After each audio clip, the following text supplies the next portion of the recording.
कोई सरकार अगर सत्ता में है, कोई पॉलिसी इंप्लीमेंट कर रही है, कुछ काम कर रही है, तो विपक्ष का काम है उसके काम की, उसके नीतियों की समीक्षा करना। अगर उसमें कुछ गलत हुआ है, उसकी वजह से अगर कोई ऐसा वर्ग जो वंचित रह जाता है, उसके खिलाफ आवाज उठाना, इससे देश का फायदा होता है। अगर किसी नीति में, सरकार की किसी भी नीति में अगर कुछ भी कमी है, उससे देश का नुकसान होता है।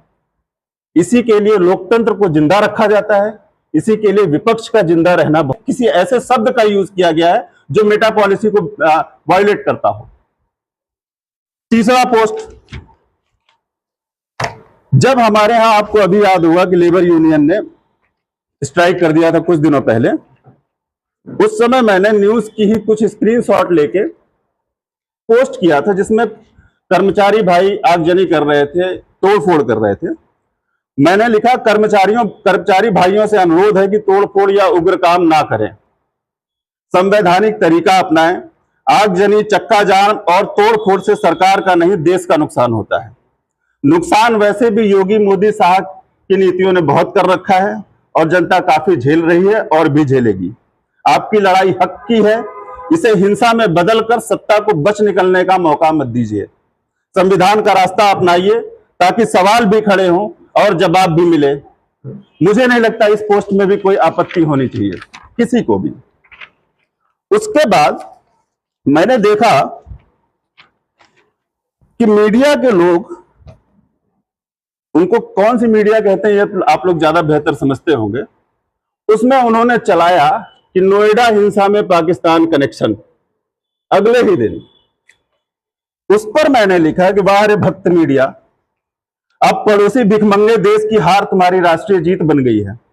गोदी में बैठकर भक्ति करते करते पत्रकारिता कब दलाली में कन्वर्ट हो गई, तुम्हें शायद एहसास भी नहीं हुआ। एप्स्टीन पर विदेशी दबाव पर स्टूडियो में सन्नाटा था, और जब तुम्हारे पापा देश के सम्मान को फादरलैंड के हाथों में सौंपा था, तब तुम्हारा झूठा राष्ट्रवाद टीआरपी के पर्दे के पीछे छुपा हुआ था। इससे किसको तकलीफ होनी चाहिए? और सवाल उठाना कहां तक गलत है? अगर किसी को यह लगता है कि मैंने सवाल गलत उठाया है, तो मेरे सवाल की समीक्षा करिए, मुझसे पूछिए किस बेसिस पे आपने ये बात कही।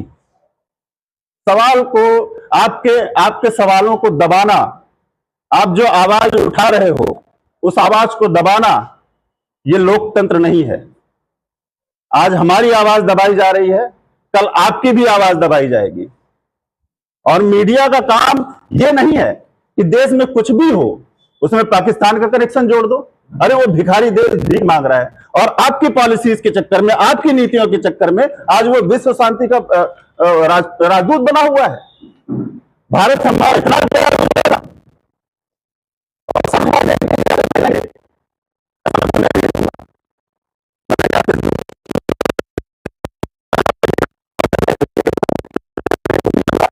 तीन दिन में को बंद करके आपने लोगों को जगा दिया है। अब ये 2-2.5 लाख हो जाएंगे। अब आप एक एक करके मुझसे सवाल पूछ सकते हैं, और ये एक एक कॉपी मैं आप लोगों को अभी जाते समय दे दूंगा। सॉफ्ट कॉपी भी चाहिए होगी तो मिल जाएगी जी। तो ये जो आपने पोस्ट डाले थे, तो ये लगातार डाले थे कैसे? जी लगातार डाला था, लगातार डाला था। मैं लगभग हर रोज डालता हूँ पोस्ट, कुछ ना कुछ। ऐसे पोस्ट भी डालता हूँ जो देश हित के लिए जरूरी है, ऐसे पोस्ट भी डालता हूँ जो गांव हित के लिए भी जरूरी है, ऐसे पोस्ट भी डालता हूँ जो सरकार की नीतियां उसमें कुछ खामियां हैं। क्या बुराई है इसमें? अगर सरकार कोई नीति बना रही है और उसमें कुछ खामियां हैं और उस पर सवाल उठाया जाए। प्राइवेट फेसबुक है, जैसे प्राइवेट कंपनी का है, ये सोशल मीडिया प्लेटफॉर्म है, तो आपका क्या आरोप है कि मतलब इसमें? देखिए ऐसा है ना कि इसमें कोई शब्द ऐसा नहीं लिखा गया है जिससे इससे मेटा की पॉलिसी वायलेट होती। मैं इंजीनियर हूं, थोड़ा सा पॉलिसीज को मैंने स्टडी किया हुआ है। इसमें कोई भी शब्द ऐसा नहीं लिखा हुआ है जिससे मेटा की कोई पॉलिसी वायलेट होती हो। माफियाओं का शब्द का नाम योगी आदित्यनाथ जी ने लिया था, मैंने नहीं। मैंने इस पे कमेंट लिखा था। तो किसी चीज को कंडेम करने पे मेटा तो नहीं बैन करता है। इसमें जहां तक मुझे ऐसा एहसास है, किसी आईटी सेल ने इस पे, हमारी पोस्ट पे ज्यादा से ज्यादा रिपोर्ट किया है ताकि ये मेरा फेसबुक पेज बैन हो जाए। तो क्या आपका यह मानना है कि युवा वर्ग भी दबाव में आ गए हैं क्या? माफ करिए, फिर से रिपीट करिए।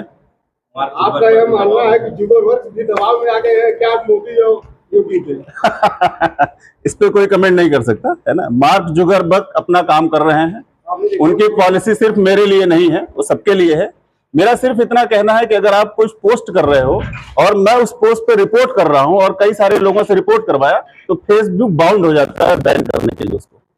वैसे ही कुछ मेरे फेसबुक के साथ हुआ है, और ये कौन कर सकता है वो आप लोग अच्छी तरीके से समझ सकते हैं। सस्पेंड करने से पहले, इंजीनियर साहब पेज सस्पेंड करने से पहले क्या मेटा की तरफ से आपको कोई इन्फॉर्मेशन? जी, इन्फॉर्मेशन आई थी। जो स्थानीय प्रशासन है या सरकार की किसी मिनिस्ट्री की तरफ से कोई मैसेज आपको मिला कि आपने नियम को तोड़ा है जिसकी वजह से? नहीं, ऐसा कुछ नहीं था। मैंने रिपोर्ट, उन्होंने कहा कि due to some policy violation we are suspending your page, और if you think that this decision has been taken you can to us. मैंने उनको मेल लिखा, रिपोर्ट किया। उनका एक एआई चैट माध्यम होता है जिसमें कि सारा का सारा मैंने ये सारी पोस्ट उनको भेजा। उनके जो सवाल थे उससे ऐसा आभास हुआ मुझे कि ये किसी पर्सनल व्यक्तित्व द्वारा उसको रिपोर्ट किया गया है, क्योंकि फेसबुक का जो जवाब था उसमें कोई ऐसा जवाब नहीं था जिसकी वजह से ये मेरा पेज बैन होना चाहिए। मैं चक्का जाम था और थोड़े से में आगजनी का एक पोस्ट लगाया, वो आगजनी मेरे द्वारा की गई नहीं है, वो आगजनी वहां हुई थी, उसका स्क्रीनशॉट किया था।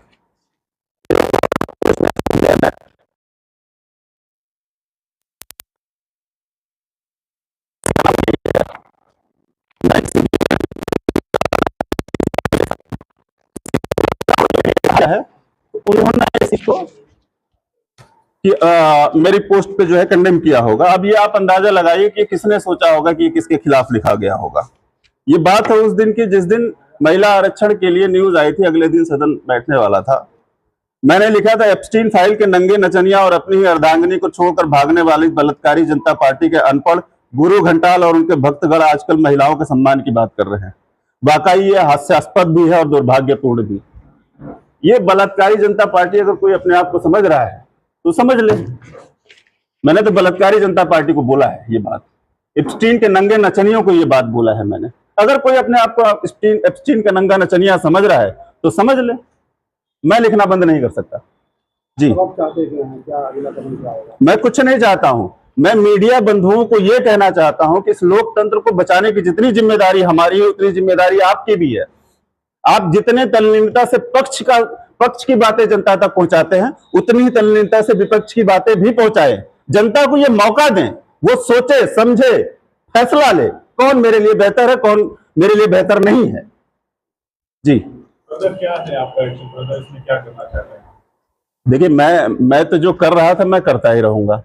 मैंने फेसबुक नया बना लिया है, और भी कई सारे यूट्यूब चैनल, इंस्टाग्राम पे भी मैं एक्टिव हो जाने वाला हूँ। व्हाट्सएप चैनल भी मैंने बना लिया है। मैं लिखना बंद नहीं करूंगा। मैं देखता हूँ कहाँ कहाँ तक लोग बंद करते हैं।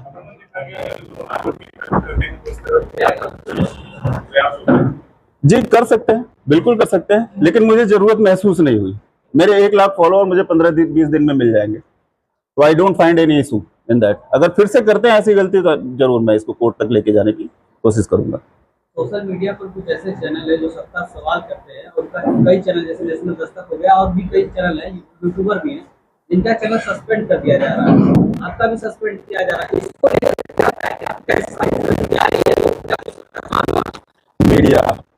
मीडिया की जिम्मेदारी बहुत बड़ी बनती है। हम तो कर ही रहे हैं अपना काम।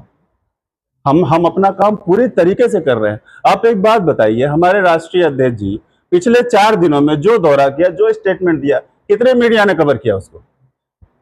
1 हफ्ते पहले रामलीला ग्राउंड शिक्षकों से भरा हुआ था। रामलीला ग्राउंड छोटा सा ग्राउंड नहीं है, लाखों लोग चाहिए होते उसको भरने के लिए। किस न्यूज वाले ने कवर किया उसको? आज विपक्ष को दबाया जा रहा है, कल आपको दबाया जाएगा। आप शोर मचाओगे, आपकी आवाज भी सुनने वाला कोई नहीं होगा। लोकतंत्र को जिंदा रखिए।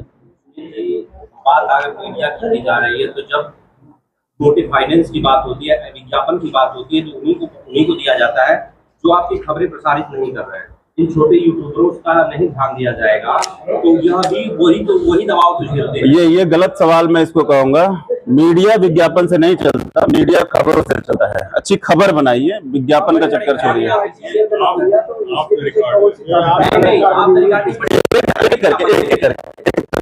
सेल का नाम दिया, तो इसके पीछे कौन सी ताकत जो है आलाकार बनी? अब भाई वो उनकी आईटी सेल काम कर रही होगी, जिनको मेरी पोस्ट से बुरा लग रहा होगा, जो बलात्कारी जनता पार्टी होंगे, जिनका सीना 4 इंच का होगा, जो अंधभक्त होंगे,